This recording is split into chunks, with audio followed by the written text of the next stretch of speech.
The horns blared like angry voices in a market choral. Buses groaned under the weight of tired passengers. Tricycle drivers zigzagged like they were dodging destiny, and vendors shouted out prices no one was asking for. This was Mushin, a place where dreams fought hard to stay alive. For Jide, a 17-year-old with sharp eyes and quicker wit, Lagos was a chessboard, and he had learned to move like a king on borrowed pawns.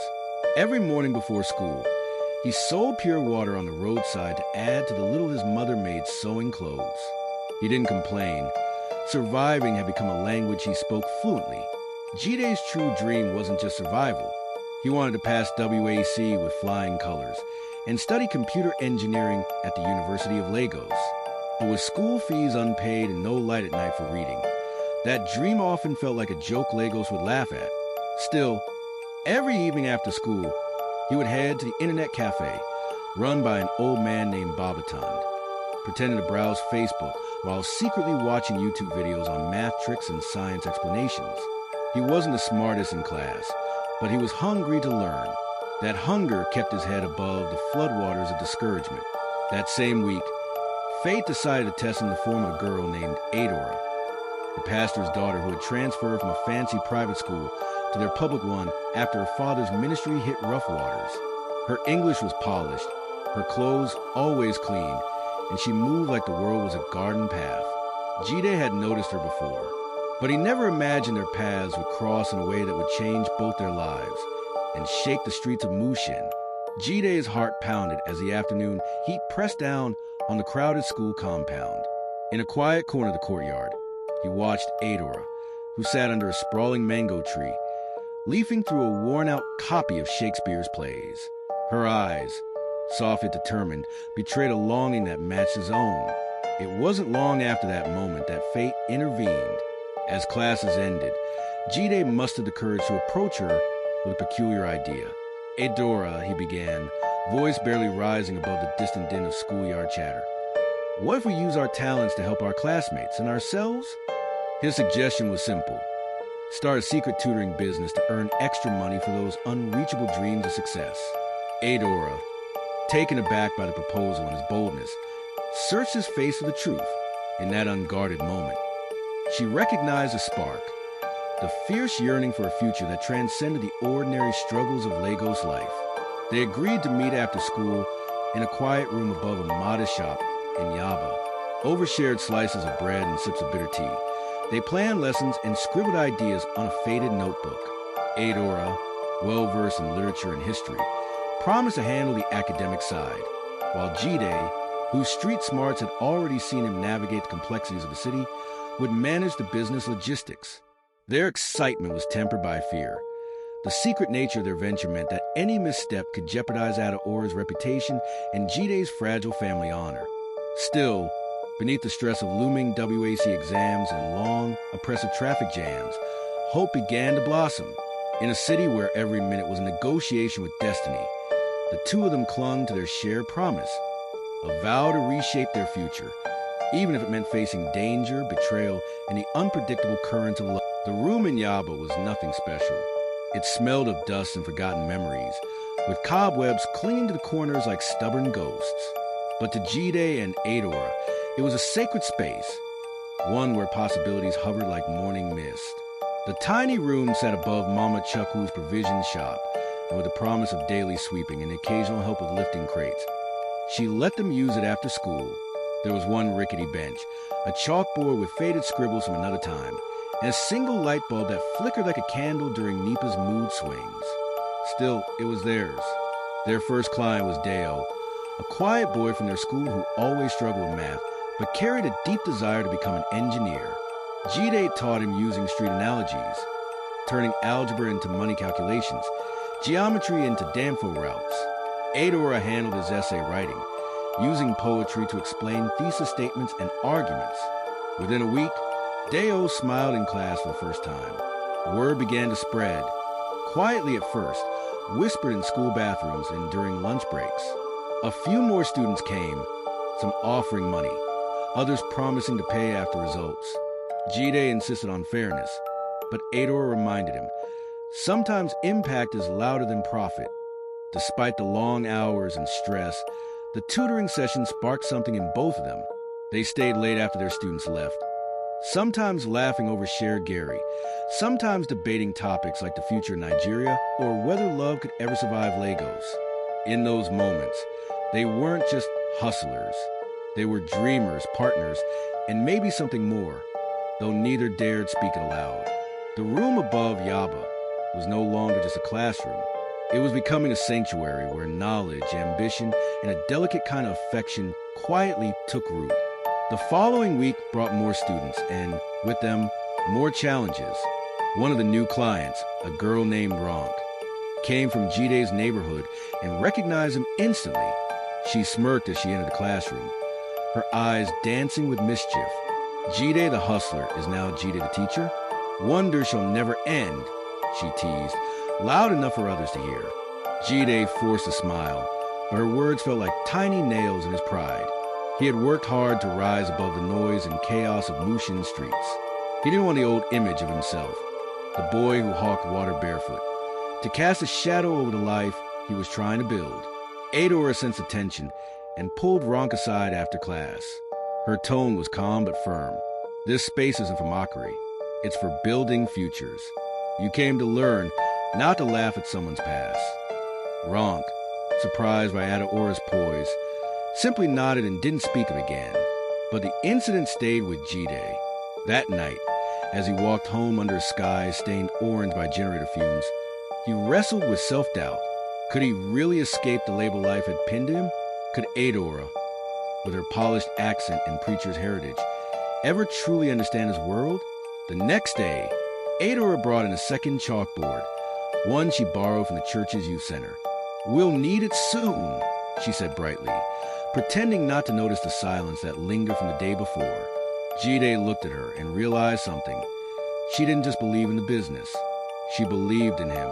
It was a small realization, but it wrapped around his weary heart like a warm cloth. For now, that was enough. As the days stretched into weeks, the tutoring center grew beyond their expectations. More students squeezed into the cramped room, some sitting on the floor, others leaning against the walls with notepads in hand. It became a haven for those who couldn't afford extra lessons elsewhere. Children of market women, bus drivers, barbers. Jide and Adora created something bigger than themselves, and yet cracks began to show. One evening, Jide arrived late, breathless from running. "Sorry," he muttered, wiping sweat from his brow. "I had to help Mama carry goods to the train station." Adora barely looked up from her notes. "We agreed on time, Jide," she said coolly. "These kids depend on us. We have to show up like professionals." Her words stung. Jide opened his mouth to argue, but swallowed it. Instead, he stared at the peeling wall beside her, a wall that now felt like a barrier rising between them. He knew she meant well. Her standards were high, her dreams even higher, but he couldn't afford to lose touch with his roots. Their lives were not the same, even if their goals aligned. That night, as he walked home alone, the streets felt different, harsher, louder. He passed a group of boys playing football barefoot, and for a brief moment, he envied them. No expectations, no weight of ambition, just the freedom of now. But he shook off the thought. He had made a choice. They both had. The wall might be there, but he wasn't ready to let it grow higher. The tension that crept between them began to shift again, this time in quieter, more mysterious ways. Adora started leaving handwritten notes for Jide in the margins of lesson plans, short, thoughtful observations, sometimes sarcastic, often kind. One read, "If only punctuality were as easy as algebra." Another, "You're better at this than you think." Jide found himself saving each one, folding them neatly into the back of his notebook like treasure. He responded the only way he knew how, by bringing her roasted plantain and groundnuts after particularly long tutoring days. They never discussed these gestures, but they didn't have to. The silence between them, once sharp, had grown soft around the edges. Still, the pressure was mounting. WAEC was only 2 months away. More students poured in. Some came for the learning. Others just catch glimpses of Jide and Adora. Rumors had begun to swirl that they were more than just business partners. Adora tried to shut out the noise. She reminded herself of her purpose, This business was a bridge, not a destination. But the warmth she felt when Jide laughed at her jokes or looked at her like she mattered beyond her father's sermons, it was becoming impossible to ignore.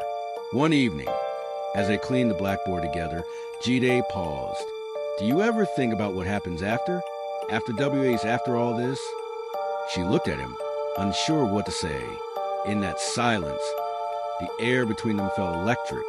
Then she turned back to the board and replied, "Maybe the answer is between the lines." They both knew the tutoring center had changed more than their bank accounts. It was changing them, slowly stitching hope and longing into every shared glance and scribbled note. The first time Pastor E saw the notebook, his brows furrowed. He had returned home earlier than expected from a 3-day revival in Benin, exhausted but fulfilled. Adora was in the living room, flipping through flashcards with mathematical formulas. She looked up too late to hide the spiral-bound notebook labeled Lesson Plans, Jide and Adora. "Who is Jide?" he asked, voice calm but edge of suspicion. Adora fumbled. "A classmate. We run a study group together." For WAC, the lie felt like gravel in her mouth. Her father didn't press immediately, but something in his eyes changed. That night at dinner, he told a parable about wolves wearing sheep's clothing. He prayed louder, his blessings sharper, as if trying to chase unseen spirits away from his only daughter. The next day, Adora arrived at the Yaba classroom more subdued than usual. She didn't share the story with Jide, but he noticed her silence and the way she kept glancing over her shoulder. "Something wrong?" he asked. "My dad saw the notebook. He suspects something. If he finds out we've been running a business with a boy..." She trailed off. Jide understood, not just the risk, but the fear. The same fear he carried every day that one misstep could shatter the fragile world they built. That evening, Jide found a quiet place to pray. It wasn't something he did often, but he figured Adaora's father might be onto something, if their future depended on more than hard work. Maybe they needed a little faith too. 2 weeks later, the classroom in Yaba was buzzing.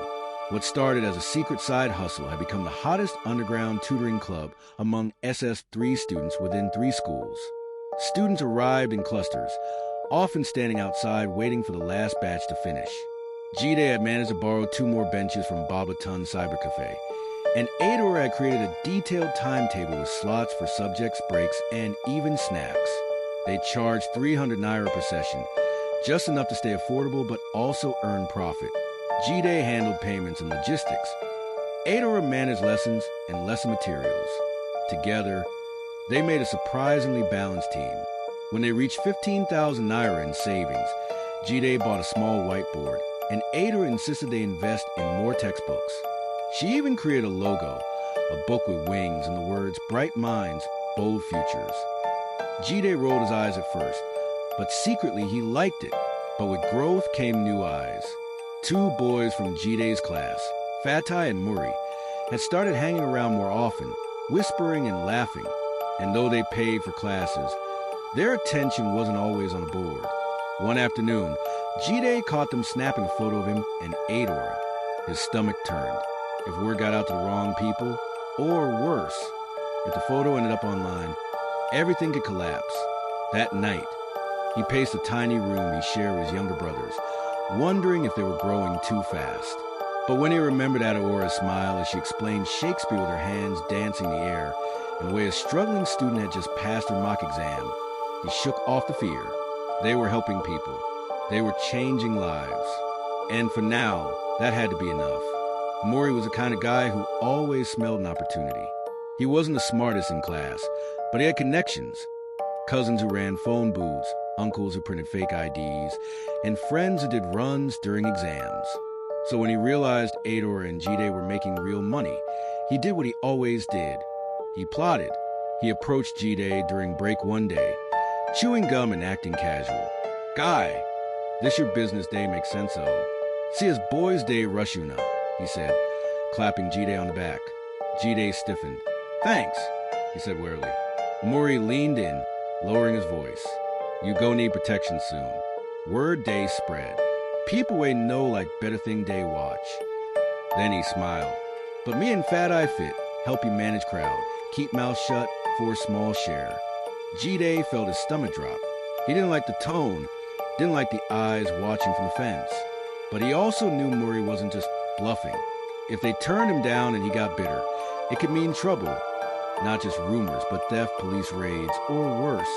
He brought it to Adora that evening. "I think we need to play smart," he said. "If we give them a small cut and let them monitor the door, they'll keep others off our back." Adora hated the idea. "That's not business, that's extortion," she said, arms crossed. But when Jide reminded her how fragile their operation was, and how close they both were to their dreams, she sighed. "One mistake, Jide," she whispered. "One wrong move, and we lose everything." They agreed to the bargain. Fatai and Murray became unofficial security and got a 500 naira cut per day. The business continued. But from that day on, the tutoring center no longer felt like a safe bubble. It felt like a stage with shadows waiting behind the curtains. The first major rainstorm of the year hit Lagos like a warning. Streets flooded, gutters overflowed, and traffic turned into pure chaos.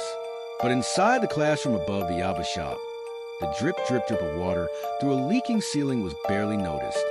Jide and Adora were alone. Most students had stayed home due to the storm. She was explaining a tricky literature passage when the lights flickered and went out. Thunder cracked above them like gunfire. They sat in the dim, gray light filtering through the window, the air thick with the scent of rain and soaked concrete. Jide shifted uncomfortably. "So, what now? Want to keep teaching in the dark?" he joked. Adora smiled but didn't answer. Instead, she stared at the raindrops trailing down the window pane. "My father used to say rain washes everything clean," she said. "But it doesn't. Some things stay stained." Jide watched her, sensing a heaviness in her voice. She didn't often talk about herself. "He thinks I'm still his little miracle, the perfect daughter. But I'm not. I'm scared all the time." Jide leaned forward. "You're the bravest person I know," he said quietly. "You stood up to your father's expectations. You built something. We both did." She looked at him then, and for a moment the noise of the storm disappeared. There was just them, and something between them. Tension, curiosity, longing, hung in the air like a breath not yet exhaled.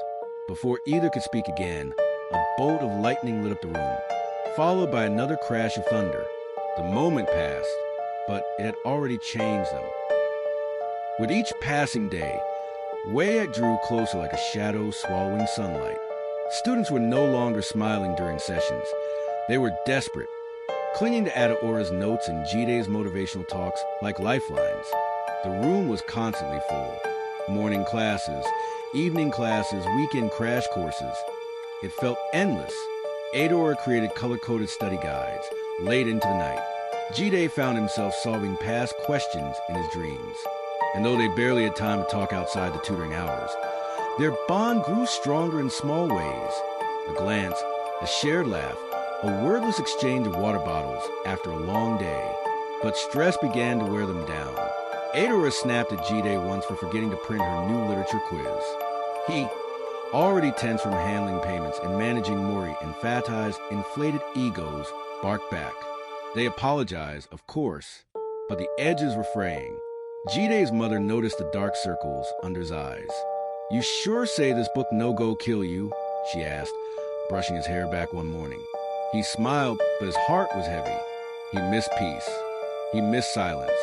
But he couldn't stop now, not when they were this close. Meanwhile, Pastor Ease was growing more suspicious. He found Adora's textbook with 3,000 naira tucked inside, payment she had forgotten to remove.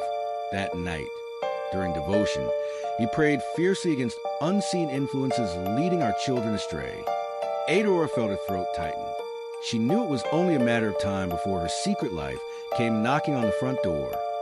One Monday morning, the air in the classroom was different, tense, thick with uncertainty. Jide arrived to find Adora already inside, pacing. She looked up at him and said, "We've been reported." He froze. "What? By who?" "I don't know, but the school principal called me into the office. Said someone's been spreading rumors about us charging students for lessons. Said if it's true, there'll be consequences. Suspension. Worse, Jide's fist clenched. His first instinct was to blame Mori, but they had no proof. Adora was trying to stay calm, but Jide could see the panic behind her eyes. "We need to stop, just for now. Let it cool down," she said. Jide hated the idea. They were helping students. They were almost done, but he saw the logic. If they got caught, everything would crumble. He agreed, reluctantly. That week, they canceled classes, told students it was a short break. The room above Yaba went silent. In the quiet, Jide realized how much the center had meant to him, not just for money, but for a purpose, for connection. He missed Adaora's voice, her handwriting, her presence. One evening, she sent him a text. "We'll start again, when the dust settles. Don't give up." He stared at the message for a long time before replying. "I won't. I can't." The silence stretched longer than either of them expected. What they thought would be a week of laying low turned into 2, then 3. Students began to lose interest. Some found other tutors. A few stopped preparing for WAEC altogether. The spark was fading, and with it, the hope they had built.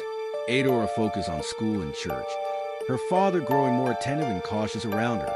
"You've been unusually quiet," he commented one night during dinner. "It's a good thing. The devil does his best work in noise." She forced a smile, but inside she was restless. Every time her phone buzzed, she hoped it was Jide. Jide, meanwhile, was battling his own storm. Mori had grown bold, mocking him for shutting down the business. "Big man Donde fear," he said in front of classmates. Jide said nothing. He was biding his time, watching, thinking. Late one Saturday evening, as he sat in the cyber cafe scrolling through emails, he saw an advertisement for an inter-school innovation challenge sponsored by a tech startup in Acadia. The theme, education for all. Prize, 100,000 Nigerian Nairas and mentorship. An idea struck him, bold, risky, and just crazy enough to work. He sent Adora a voice note. "I think I found our next move." Jide's idea was simple. Rebrand their tutoring concept into a formal proposal for the Innovation Challenge. They'd pitch it not as a hustle, but as a youth-led initiative to help underperforming students prepare for WAEC affordably. Adora hesitated at first. "You want us to go public with what we've been hiding?" she asked during their first secret meeting in over 3 weeks, held behind the school library. "Yes," Jide said, "but this time we do it right. We present it as a solution, not a side hustle. We'll say it was a pilot project, a test, that we want to make it official and scale it." Adora chewed her lip. "My father will never support this." "He doesn't have to. Not yet." They spent nights crafting their proposal. Jide handled the business framework, breaking down revenue models, logistics, and impact. Adora focused on the educational methodology, designing sample materials and assessment strategies. They worked like a team who had never stopped, arguing, laughing, building. 2 weeks later, dressed in borrowed blazers, they stood before a panel of judges in Acadia. As Adora finished her part of the pitch with a quote from Chinua Achebe, Jide noticed one of the judges nod slowly. They had something real. When the results were announced, their names were called first. They had won. Winning the competition changed everything. Suddenly, their names were on the school bulletin board, their photo featured in the local education blog, and teachers who had once ignored Jide were now calling him young entrepreneur. Adaora's classmates approached her with curiosity and awe. "You really did all that?" one girl asked. "You and Jide?" But with attention came new problems. Pastor Eves found out through a deacon who saw the blog post. That night, after midweek service, he called Adora into his study. "You've been lying to me," he said, holding the printed article. "Secret meetings, working with a boy behind my back? Adora, is this how you repay God for all he's done for you?" Tears welled in her eyes, but she stood firm. "Daddy, I wasn't doing wrong. We were helping people. We still are." He slammed the paper on the desk. "You're shutting it down."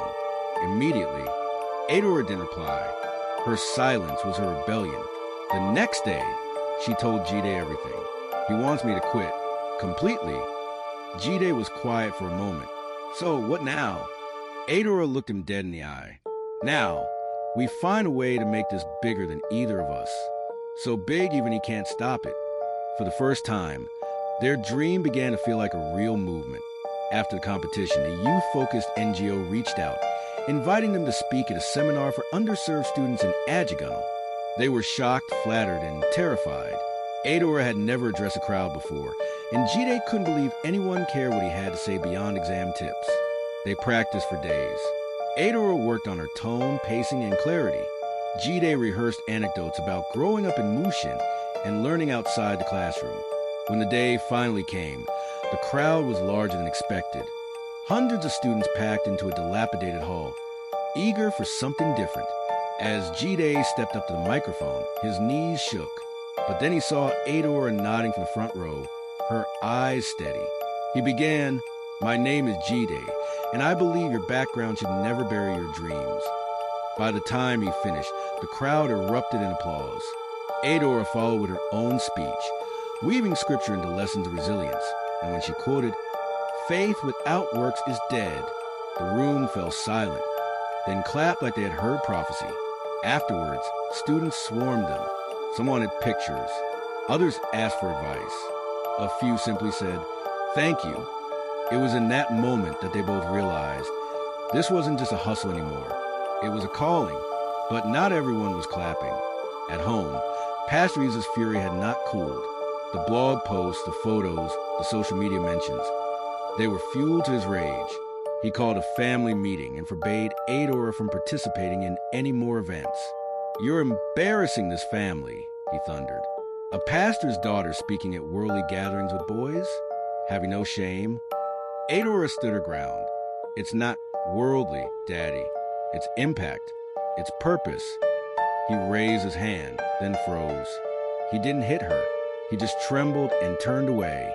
"If you walk this path, you walk it alone," he said quietly. She packed a small bag that night, not with clothes, just her notebooks, flash drives, and the certificate from the Innovation Challenge. She didn't know where she'd go yet, but she knew she wasn't going back. When she showed up at Jide's house the next morning, his mother looked surprised but said nothing. Jide just asked, "Are you okay?" Adora nodded. "I chose my path." Jide's home was loud, crowded, and far from private, but his mother, Mama Ronk, was kind. When Adora offered to sleep in the corner of the parlor, she brought extra wrappers and made hot pap without asking questions. "Your people go come look for you," she warned gently. "I know," Adora whispered. The tutoring resumed quietly. They shifted locations, sometimes in the park, sometimes inside a church friend's compound. The demand hadn't died. If anything, it had grown. Word spread about the girl who defied her pastor father to teach, about the boy from Mushin who turned tutoring into activism. Soon, university students started reaching out, offering to help. The project grew into a team. They called it Project BrightMinds. But with growth came exposure. One afternoon, as Jide walked out of a meeting in Surlir, a black SUV pulled up beside him. Two men stepped out. "You day follow Pastor Daughter Yupan Nabi?" One asked. "Small boy like you, no fear God?" Jide stood frozen. "Next time," the other man said, "Poke his chest. Go find your level." Then they drove off. When he got home, he didn't say anything to Adora. But that night, he double-bolted the door and kept his phone close. This wasn't just a business, or even a calling anymore. Now it was war. The threats changed everything. Jide couldn't sleep that night. He lay awake, staring at the ceiling fan as it whirred weakly above him. Every sound outside made his heart jump. Adora was asleep on the floor mat beside the curtain divider, her face peaceful, but he couldn't stop thinking about the SUV. The way the man had said, "Find your level," like this whole thing had gotten too big for them. The next day, Jide met with Baba Tun from the cyber cafe, who'd always supported him like an uncle. "You need to protect the girl and protect your name," Baba Tun said after hearing the story. "Success day's sweet, but he day attracts snake." He advised Jide to lay low, reduce public appearances, and find a mentor who could help them go legit. That night, Jide shared it all with Adora. She sat quietly, then asked, "Do you regret it?" He shook his head. No, but I'm scared for you. She reached out and took his hand. Then let's not run. Let's grow smartly. They agreed to restructure, hire volunteers, register the initiative, set boundaries. But deep down, they both knew that if they kept going, there would be more enemies, more pressure, more lines to cross. And neither of them knew just how far they'd be willing to go. They spent the next few weeks making Project BrightMinds official. With the help of a young lawyer from the Innovation Summit, they registered it as an educational nonprofit. Jide and Adora became co-founders. Their first board meeting took place in a noisy cafe near the Unilag campus, surrounded by laughter, suya smoke, and hope. Jide couldn't believe how far they'd come. Adora handled the paperwork and strategy like she was born to lead. Jide, meanwhile, focused on partnerships, meeting with local bookshops, trying to get them to donate materials. They secured a new space in a rundown community center in Bariga, repealing walls and squeaky chairs. But it was theirs.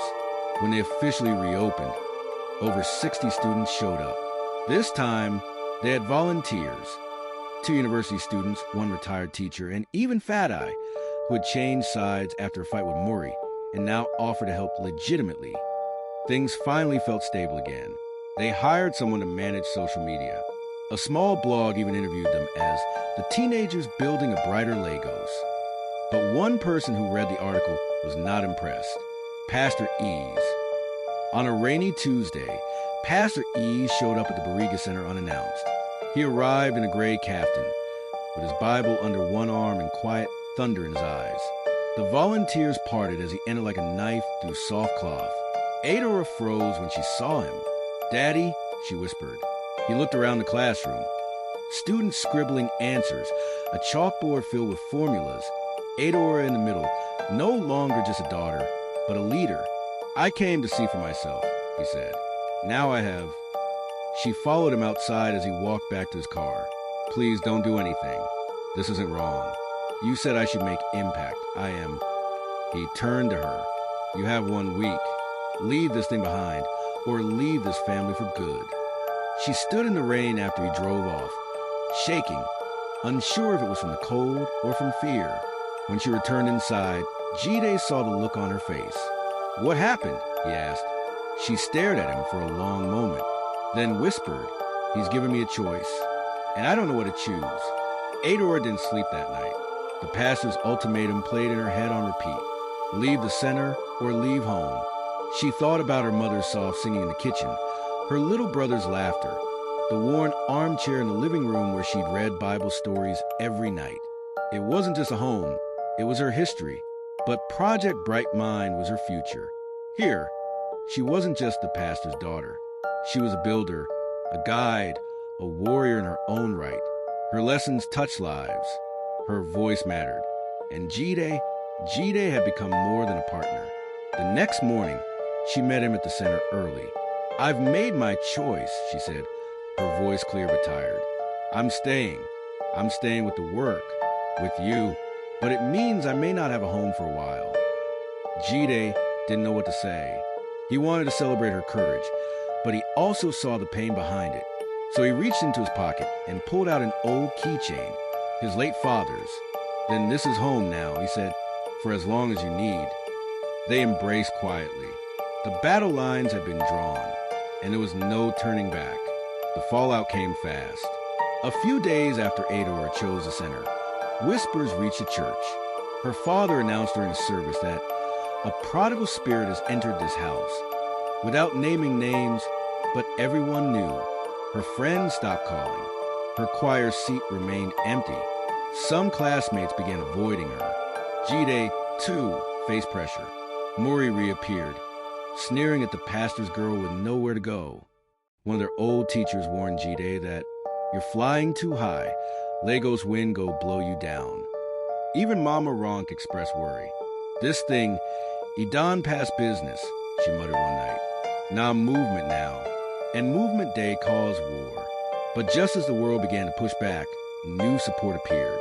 One of the students' parents, a journalist, offered to write a feature on their work. A local printing press gave them discounted materials. More volunteers showed up. And one night, After the longest day of tutoring yet, Jide and Adora sat outside the Barriga Center, eating roasted corn in silence. You ever feel like we're building something we can't even see yet? Adora asked. Jide nodded. I don't know where it's going, but I know it's worth it. And for a moment, surrounded by struggle and sacrifice, they both felt something like peace. It was a Saturday afternoon when the radio producer called. She had heard about Project BrightMinds from the journalist's article and wanted to feature them on a popular youth-focused program. We think your story can inspire a lot of young people, she said. Would you two be willing to come in for a live interview next week? Jide and Adora exchanged glances. Their first instinct was caution, but the opportunity was too big to ignore. They accepted. The following week, they dressed in their best clothes and headed to the radio station in Acadia. As they sat across from the host, headphones on and mics adjusted, a producer counted down. 3, 2, 1. Good evening, Lagos, the host boomed. Today, we have with us two remarkable teens changing education from the ground up. Meet Jide and Adora Project BrightMinds. Over the next 30 minutes, they shared their story, how it started, the struggles, the sacrifices, the victories. Adora talked about stepping out from under her father's shadow. Jide spoke about dreaming beyond Mushin's boundaries. The phone lines lit up with calls. One girl cried, saying she had given up on WAEC until she heard Adora speak. A boy from Ogun State asked how he could start something similar in his village. By the time they left the station, their phones were buzzing nonstop. Messages poured in from all over Nigeria. Support, questions, offers. The interview had done more than raise awareness. It had set something on fire. The next few days were a whirlwind. More volunteers joined the center. Donations trickled in from people who heard them on the radio. Used textbooks, chalk, even a brand new rechargeable lantern. The buzz around Project BrightMinds reached a peak, but not all attention was welcome. One Thursday afternoon, during a group math session, a familiar figure appeared at the doorway. Adora froze mid-equation. Her father stood there, arms folded, flanked by two elders from the church. The room went silent. Pastor E scanned the space, his eyes landing on the faces of children seated on plastic chairs, scribbling formulas. Then on Jide, who stood between him and his daughter, shoulders square. We came to see what the devil has made look righteous, the pastor said quietly. Adora stepped forward. It's not the devil's work, Daddy. It's mine and Jide's. One of the elders began to argue, but Pastor Eves raised his hand. Enough. Let them finish this show. Then he turned to Adora. This is your last chance. Choose the church. Choose your family. Or this ends now. Adaora's voice trembled, but she didn't break. I already chose. You just haven't accepted it. Without another word, her father turned and walked away. But Jide knew that kind of silence. It wasn't retreat. It was the calm before a bigger storm. After the confrontation, things at the center felt watched. Students reported strange men loitering outside during class. Volunteers started getting anonymous calls, warning them to mind your business. One evening, someone spray-painted repent on the wall of the center. Jide stayed alert.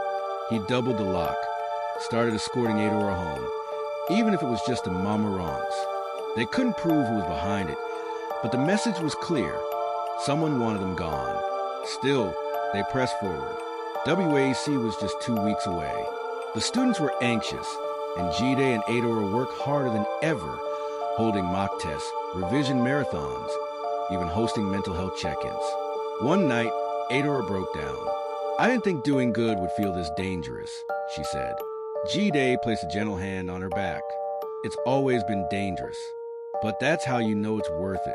They sat together under the flickering light of the rechargeable lantern, their hands accidentally brushing. Neither pulled away. For the first time, it didn't feel like a mistake. It felt like something long overdue. It happened on the roof of the center. They had gone up there to escape the noise. Students laughing downstairs. Volunteers packing supplies for WAC week. The sky was purple, fading into orange. The air smelled of rain and burnt acra. They sat side by side on the concrete slab, Adora swinging her feet. "Remember when we didn't even like each other?" she asked. "I liked you," Jide said. "You just didn't know." Adora turned. "You were arrogant." He grinned. "Still am." They both laughed, the kind of laugh that takes away the tiredness. And then it happened. She looked at him, and he looked at her, and the space between them melted. He leaned in. She didn't stop him. Their lips met softly, like a question, then again like an answer. When they pulled apart, no one spoke. They didn't need to. They were no longer just partners. They were something more, something complicated, but real. The week of WAC arrived like a wave. Students flooded into exam halls. The center shifted gears, from lessons to encouragement, from teaching to calming nerves. Jide and Adora handed out pens, last-minute notes, and little bags of chin-chin with words like, "You got this," and "proud of you" written on them. Some students cried before exams. Others prayed. A few almost didn't show up, but Jide personally dragged 2 from their houses. "You didn't come this far to give up," he said. Adora organized night prep sessions. Parents who once doubted the center now dropped off food, offering thanks. By Thursday, news came in. 3 students who were previously failing had topped their school's mock results. A boy named Salami hugged Jide so hard he nearly fell. "You changed my life," the boy whispered. Jide didn't cry, but when he told Adora that night, his voice cracked. They sat together in silence, overwhelmed by the beauty of what they had built. This wasn't just a tutoring center. It was a legacy. The day after WAC ended, the center felt strangely quiet. The rush was over. Students had gone home to rest, laugh, or wait anxiously for results. Jide and Adora sat together in the empty classroom. The whiteboard still had equations from the last mock test. Chalk dust lingered in the air. "I don't know what to do with all this silence," Jide said. Adora smiled faintly. "Maybe it's time to think about what's next. Like university? Like a bigger center, a network, a foundation. This doesn't have to end here, Jide." He looked at her, admiration in his eyes. "You're always 10 steps ahead." She shrugged. "Only when I'm walking with someone who keeps up." He reached for her hand, not as a gesture of romance this time, but of unity. They had survived Lagos, exams, betrayal, family pressure. Now, they would dream bigger together. 3 weeks later, WAC results dropped. Students screamed, cried, jumped, and danced. One girl fainted from shock after scoring 8 As. Salami's mother brought malt and biscuits to the center in Thanksgiving. Project BrightMinds had done what few believed possible. The pass rate among their students was 93%. Even the press took notice. One headline read, "Grassroots Education Triumphs in Bariga." But amidst the celebration, Jide felt something else, uncertainty. If most students were moving on to university, what would become of the center? Would they keep tutoring? Expand? Shift gears? Adora had been quiet lately too. One night, as they cleaned the classroom, she said, "I've been thinking of applying abroad, just to see." Jide paused. "Oh, it doesn't mean I'm leaving. I just want options." He nodded slowly. "I get it. We both deserve to dream without limits." They smiled at each other, but behind that smile was a storm neither was ready to name. Because love, like purpose, often comes at a cost. The days after WAC results felt like walking a tightrope. The celebration was over, but the future was uncertain. Project BrightMinds continued, but the energy had shifted. Some volunteers returned to their schools. Others moved on. The Bariga Center remained open, but emptier. Jide tried to ignore the silence between him and Adora, but it was growing louder. She hadn't brought up the study abroad application again, but the possibility hung in the air like heavy Lagos humidity. They still worked together, smiled at students, even laughed sometimes. But the easy rhythm they once shared was fading. One afternoon, while sorting donated textbooks, Jide finally asked, "So, have you heard back from that scholarship thing?" Adora looked up. "Not yet." She hesitated, then added, "But I've been shortlisted." Jide forced a smile. That's amazing." But inside, he felt something sink. He knew they couldn't stay frozen in this moment forever. She had to chase her future. But what about the one they were building here? Together, Jide began writing letters. Not emails, not texts, actual handwritten letters to Adora. He poured out everything, his fears, his pride in her, his confusion. He told her about how scared he was of losing their project, but even more afraid of losing her. But he never gave her the letters. He kept them tucked inside his lesson notebook, hiding them between revision sheets and mock results. Meanwhile, Adora wrote too, in her journal. She scribbled her thoughts about leaving, about guilt, about how Jide had become her compass. "I didn't expect to find love in the middle of ambition," she wrote. "And now I don't know how to let go without losing a piece of myself." Neither of them spoke the truth out loud. They smiled, they worked, they pretended. But underneath, the fear of goodbye loomed larger every day. Then one day, the letter came. The acceptance email came at 6:43 a.m. Adora hadn't even wiped the sleep from her eyes when she saw the subject line. "Congratulations! Full scholarship award notification." Her hands trembled as she read through it. Tuition, housing, travel, all covered. She had gotten into a prestigious university in Canada. She sat still for almost an hour, staring at the screen. Then she quietly packed her laptop, dressed, and walked to the center. Jide was already there, sweeping the front steps. "I got in," she said, her voice calm. Jide stopped. Slowly, he looked up. "Wow. When do you leave?" 3 months. He nodded. "That's soon." There was a long pause. Then Jide forced a grin. "You'll kill it out there. You were made for big things." Adora smiled, but it didn't reach her eyes. "I don't want to leave this behind." "I know," he said, "but some stories don't end, they evolve." Neither said what they really meant, that no matter how noble evolution sounds, it still hurts. In the weeks that followed, they poured everything into making the center sustainable. They began training 2 of the most consistent volunteers to take over. They finalized curriculum templates, organized their contacts, and wrote a manual titled How to Build BrightMinds. It felt like building a legacy and dismantling a dream at the same time. Their chemistry remained, but unspoken tension lingered. They didn't talk about Canada. They didn't talk about feelings.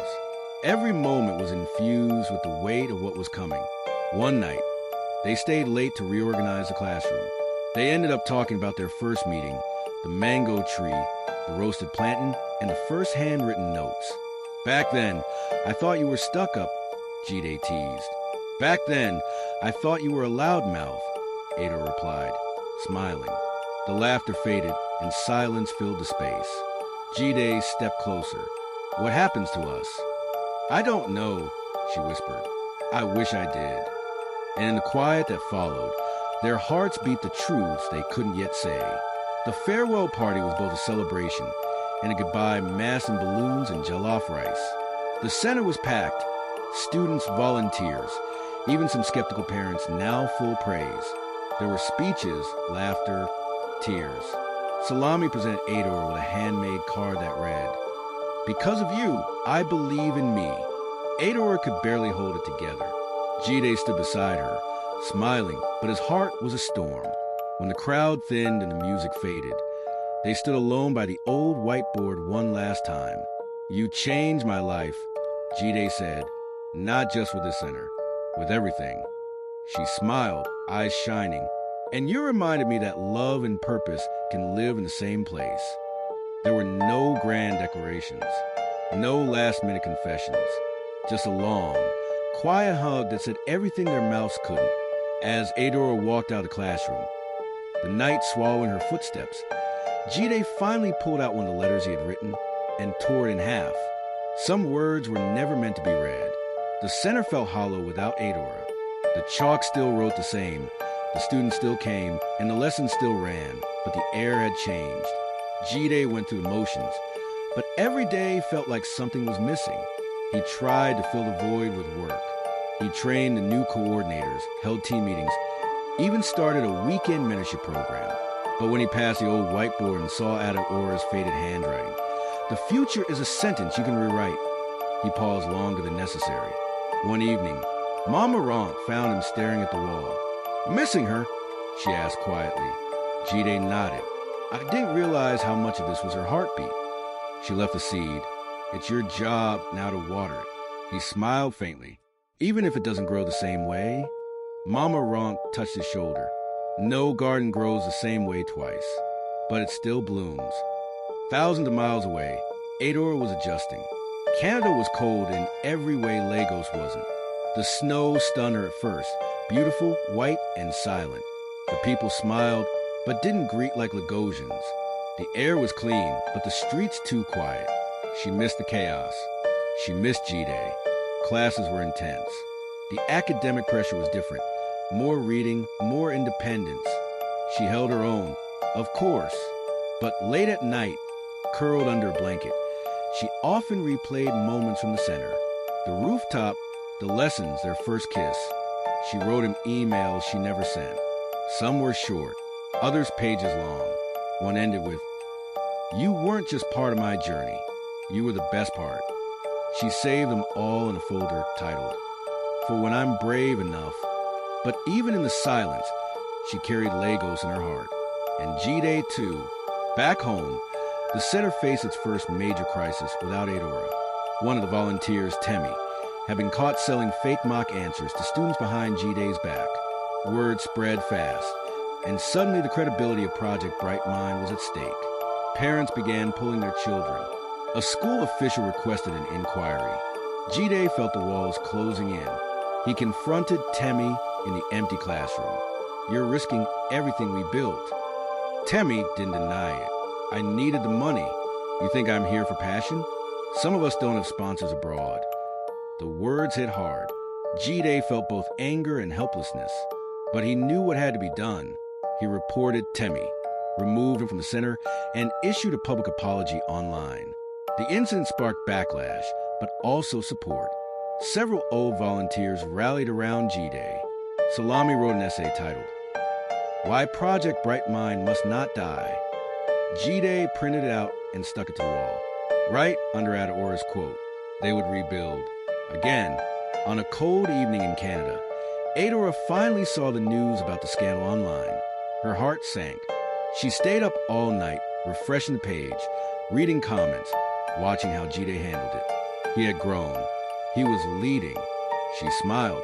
Then she did something she hadn't done in months. She opened the email app.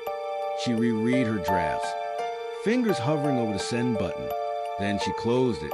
Instead, she sent a message on WhatsApp. Just one line. "I'm proud of you. Back in Lagos."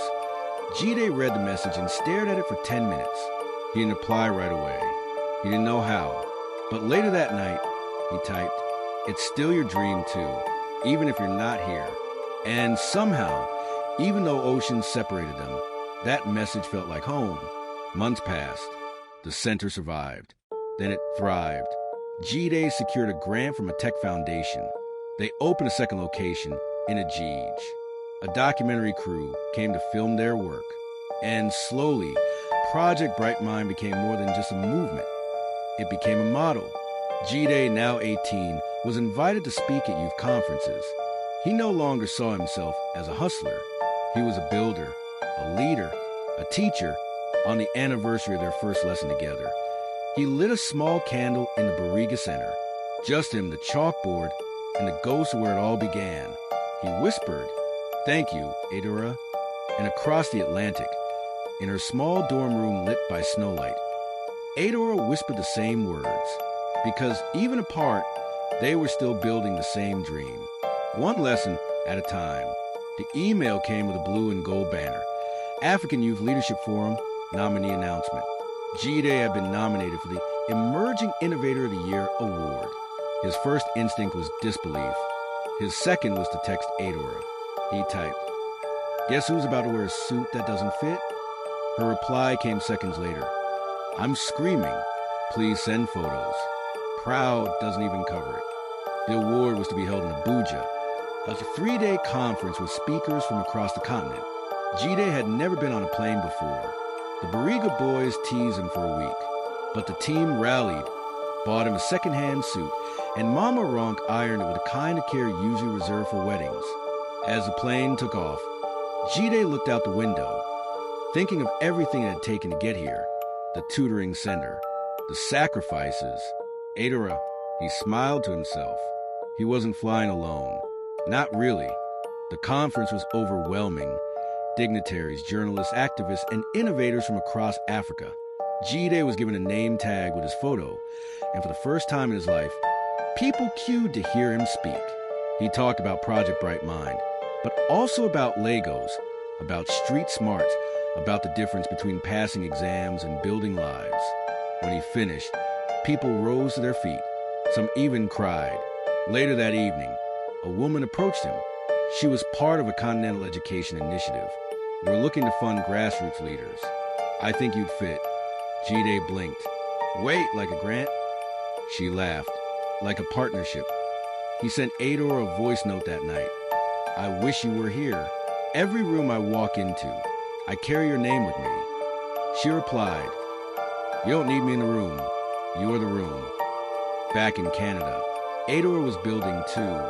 She had started a study group for African international students, most of whom felt lost in the new system. What began with 5 students grew to 30. She called it Mind Bridge, a name that made her think of Lagos, of Jide.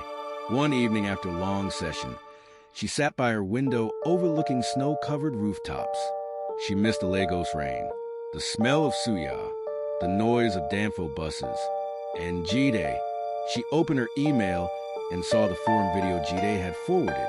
Watching him on stage, confident and composed, made her chest ache in the best and worst ways. She whispered to the screen, you're becoming the man we dreamed of. And for the first time in months, she cried, not from pain, but from pride and love. 6 months later, Adora received news. Her permit allowed her to return to Nigeria for 3 months during summer break. Her heart raced. She messaged Jide, what if I came home? His reply came instantly. I'd repaint the whole center for you. As her flight approached, anxiety mixed with excitement. Would it be like before? Would Jide still feel the same? Would she?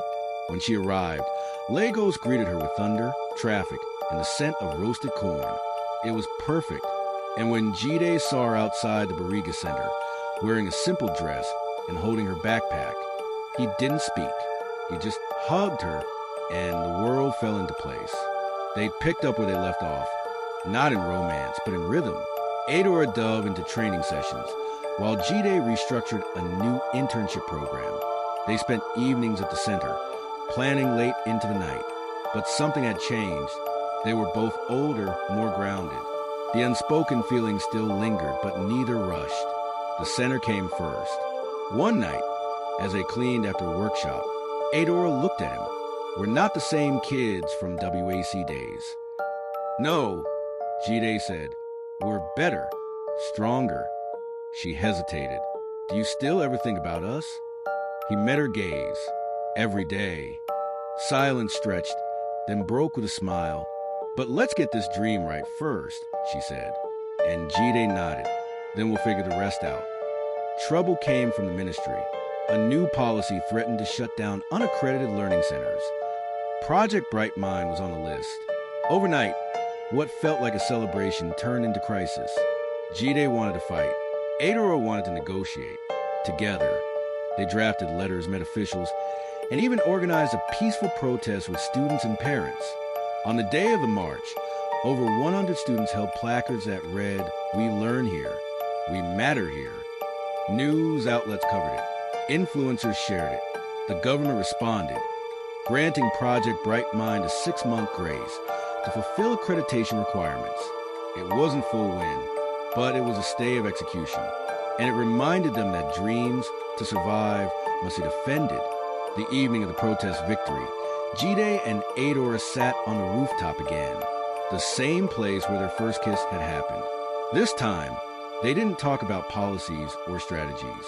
They talked about childhood, about fear, about the loneliness of ambition. Adora turned to him. I never stopped carrying you with me.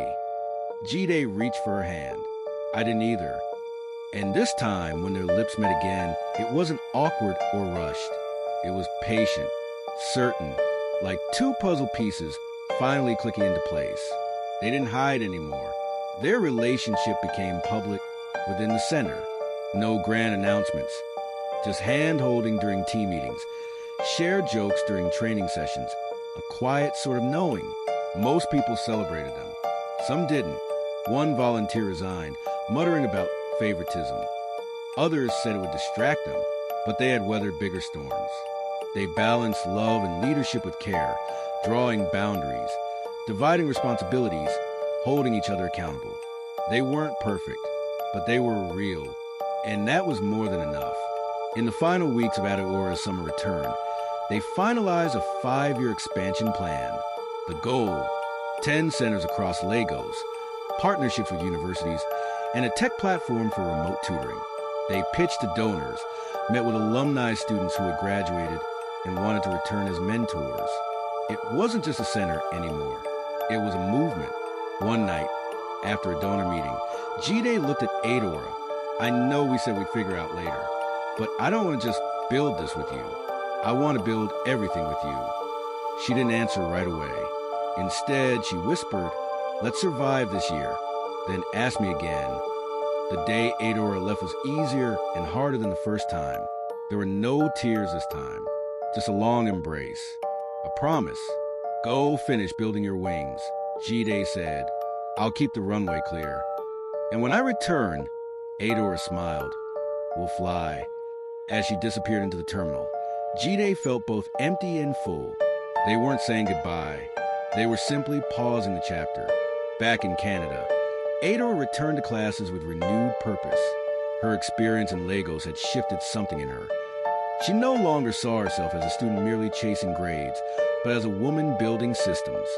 She resumed her MindBridge sessions and began collaborating with international aid groups on educational equality. But every weekend, without fail, she wrote Jide a letter. Sometimes handwritten, sometimes typed, always heartfelt. She spoke of snowfall and silence, of missing Lagos rain, of missing him. And back in Nigeria, Jide saved every one, printed them, folded them, kept them in the same drawer where the tutoring center's first earnings were once stashed. They were no longer waiting for life to begin. They were living it, together from afar. A documentary crew from a Nigerian TV station began filming Project BrightMind. The title, Chalk and Hustle, How Two Teenagers Changed Lagos. Jide was hesitant at first. He didn't want the story to feel like a fairy tale. But Adora encouraged him over a late-night call. "Let them see the dirt under your fingernails. Let them see how much it costs." The cameras followed Jide to school halls, community meetings, his family compound. Mama Ronk, glowing with pride, called him our Mandela.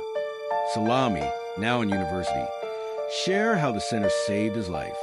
The crew asked Jide about Adora. He smiled shyly. "She's a voice in my head when I think too small." The documentary aired and trended for days. Donations surged. Volunteer sign-ups tripled. The movement was no longer theirs alone. With attention came new challenges. Local politicians approached Jide with offers, endorsements, funding, and even a potential role in youth education policy. At first, he was thrilled. But the catch? He'd have to brand the center under a political campaign, use it to score votes. He hesitated. He spoke to Adora. "It's tempting. It could help us scale." "But at what cost?" she replied. "Purpose without integrity is just ambition wearing makeup." After days of thought, Jide declined the offer, politely, firmly, and though some called him foolish, many called him brave. He knew who he was now, and more importantly, who he wasn't. Jide and Adora co-wrote a book titled Bright Mind, How We Started with Chalk and a Dream. It was part memoir, part manual, and part manifesto. It sold modestly at first, but soon, universities began using it in social innovation classes. NGOs distributed copies in public schools. And most touching of all, a student in Port Harcourt messaged Jide. "I started my own version. I call it Bright Seed. Hope that's okay." Jide smiled. They had started something that no longer needed their presence to thrive. The dream was breathing on its own. On a quiet Sunday evening, Mama Ronk called Jide into the kitchen. She poured him Zobo and said, "You know say Woman Way Day help you build. Now woman way you know suppose lose. Jide chuckled. Yes, ma. She looked at him, soft eyes glowing. Then go bring her home, not just for visit, for forever. Jide laughed, embarrassed, but he knew she was right. They had waited, loved to cross oceans, fought side by side. Maybe the next chapter wasn't just about the center. Maybe it was about choosing each other. When Adora returned for her second summer, the city felt different, bigger, louder, and somehow still welcoming. This time, she wasn't coming home confused. She was coming home certain. She walked into Barriga Center, now repainted, expanded, and full of life. Jide met her at the door. No words, just an embrace that spoke of years and miles and waiting well. Welcome home, he whispered. Adora smiled. Let's build something permanent. It wasn't grand. It wasn't filmed. There were no hidden cameras or surprise choirs. It was just the two of them, on the same rooftop where they'd kissed twice, under the Lego stars. Jide handed her a ring tucked in the pages of their old lesson plan notebook. I don't have riches, he said, but I have roots, and you're the only tree I want to grow beside.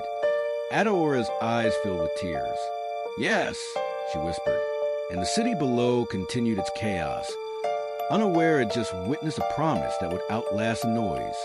2 years later, they launched the BrightMinds Foundation, a national program dedicated to educational access, youth mentorship, and social innovation. They had 5 learning hubs across Nigeria, a scholarship fund named after Mama Ronk, a leadership camp for teenagers, and a mobile tutoring app reaching remote villages. They co-directed the organization, balancing roles, leadership, and life, not always smoothly, but always together. The story that began in a dusty Legos classroom was now a national force. And still, it was just beginning. One afternoon, while cleaning the old center archives, Jide found a folded, yellow-winged piece of paper. It was one of the letters he had written Adora and never given her. He read it, heart thudding, then smiled. That evening, he handed it to her. As she read, her eyes welled with tears. You felt all this back then? I did, he said, but I didn't have the language. She placed the letter in her journal. You do now. They kissed softly, and everything old felt new again. Under a Lego sky filled with power outage stars, Jide and Adora stood at the edge of their rooftop. Below them, students laughed, volunteers served snacks, and a boy nervously rehearsed a speech. It was the 5th anniversary of Project Bright Mind. I still remember that first lesson, Jide said. And the plantain, Adora added. They laughed. We were just kids, he said. But we saw the world differently, she replied. They held hands. We still do. And as a new student stepped up to the chalkboard to teach her first group, they knew the dream hadn't just survived. It had multiplied.